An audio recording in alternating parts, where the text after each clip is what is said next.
देखिए, ये क्वेश्चन जो दिया हुआ है इसमें एक शीयर फोर्स डायग्राम बना हुआ है और हमें निकालना है मैक्सिमम बेंडिंग मोमेंट की वैल्यू। देखिए, मान लीजिए एक बीम है और उस बीम पे अपने को शीयर फोर्स और बेंडिंग मोमेंट की वैल्यू निकालनी है। तो ये बीम पे नहीं होती, ये किसी एक सेक्शन पे निकालनी होती है। मान लीजिए कोई एक सेक्शन XX है। अब ये सेक्शन पे जब हम शीयर फोर्स या बेंडिंग मोमेंट की वैल्यू निकालेंगे तो सबसे पहले हमें एक साइड चूज़ करनी होगी। या तो हम इस सेक्शन के ये वाले हिस्से से निकालेंगे या फिर ये राइट वाले हिस्से से निकालेंगे। आप किसी भी साइड से इसकी वैल्यू कैलकुलेट करेंगे, आपको वैल्यू वो सेक्शन पे सेम मिलेगी। अब क्या करना है कि आपने मान लीजिए ये राइट वाला सेक्शन चूज़ कर लिया। अब राइट वाले हिस्से पे जितना भी लोड लग रहा है उसका टोटल कर दो शीयर फोर्स के लिए, और जितनी भी मोमेंट्स लग रही है उसका टोटल कर दो बेंडिंग मोमेंट के लिए, और आपको मिल जाएगी XX सेक्शन पे शीयर फोर्स और बेंडिंग मोमेंट की वैल्यू। अब यूजुअली हमारे पास यही होता है कि ये जो बीम होता है वो लोडिंग कंडीशन के साथ हमें दिया होता है और इससे हम निकालते हैं shear force diagram and bending moment diagram. अब ये जो क्वेश्चन है उसमें हमारे पास शीयर फोर्स डायग्राम ऑलरेडी है और इससे BMD निकालना है। अब BMD निकालना हमें इस बीम से आता है, शीयर फोर्स से नहीं आता। तो हम क्या करेंगे, ये शीयर फोर्स से पहले बीम पे लोडिंग कंडीशन क्या है वो निकालेंगे और उससे फिर हमारी जो साइकिल है वो हम कंप्लीट करेंगे BMD बना करके। देखिए, कुछ एक रेफरेंस बना लेते हैं हम।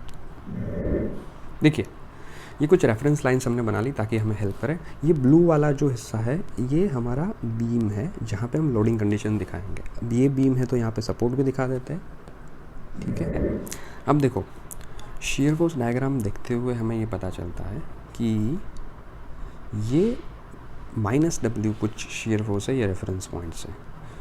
अब हमें पता है कि shear force is force, total force on इधर साइड ऑफ सेक्शन। तो हम जब ये पॉइंट से हम जैसे ही थोड़ा सा आगे बढ़े तो सीधा ये शीयर फोर्स हमें दिखा। इसका मतलब ये हमारा सपोर्ट रिएक्शन की वैल्यू मिल गई जो कि है W। अब यहाँ से आगे बढ़ते बढ़ते बढ़ते हम ये I1 तक आए तो ये पॉइंट पे हमें पता चला कि इसकी वैल्यू कट करके 0 हो गई है जो कि पहले W थी। इसका मतलब क्या हुआ कि कुछ W जितना लोड फोर्स इसके उल्टी डायरेक्शन में लगा है, माने कुछ इस तरीके से लगा है।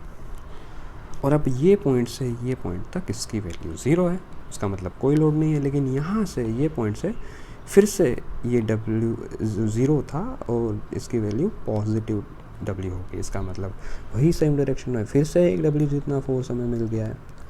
और वो पॉइंट से हम जब यहाँ तक पहुँचते हैं तो अगेन इसकी वैल्यू 0 हो जाती है। तो उसका मतलब क्या हुआ कि ये सपोर्ट रिएक्शन की वैल्यू भी W है, जो कि अपने को सीधा सीधा पता चल रहा है कि ये एक सिमेट्रिकल लोडिंग कंडीशन वाला सिंपली सपोर्टेड बीम है।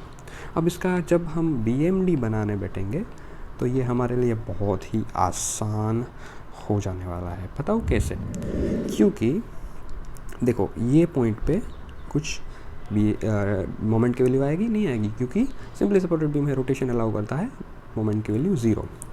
लेकिन जब हम ये पॉइंट पे कैलकुलेट करेंगे I1 डिस्टेंस पे तो यहाँ से जस्ट पहले, ये लोड से जस्ट पहले इसकी वैल्यू आएगी ये W एंड I1 का मल्टीप्लिकेशन, माने ये आपका आ गया WI1 और ये लीनियरली वेरी होगा, है ना।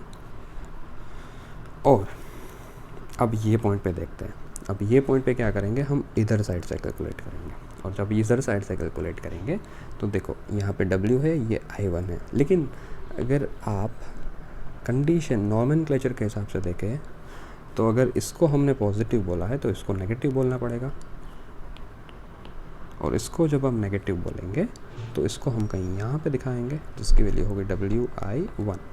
तो क्या होगा, सॉरी यहाँ पे नहीं, हमने गलत दिखा दिया, ये पॉइंट पे WI1।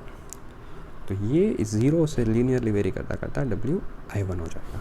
और इन दोनों को भी लीनियरली ऐसे कनेक्ट कर देंगे। तो ये आपकी मैक्सिमम बेंडिंग मोमेंट की वैल्यू आ गई W/I1, जो कि है ऑप्शन नंबर सी।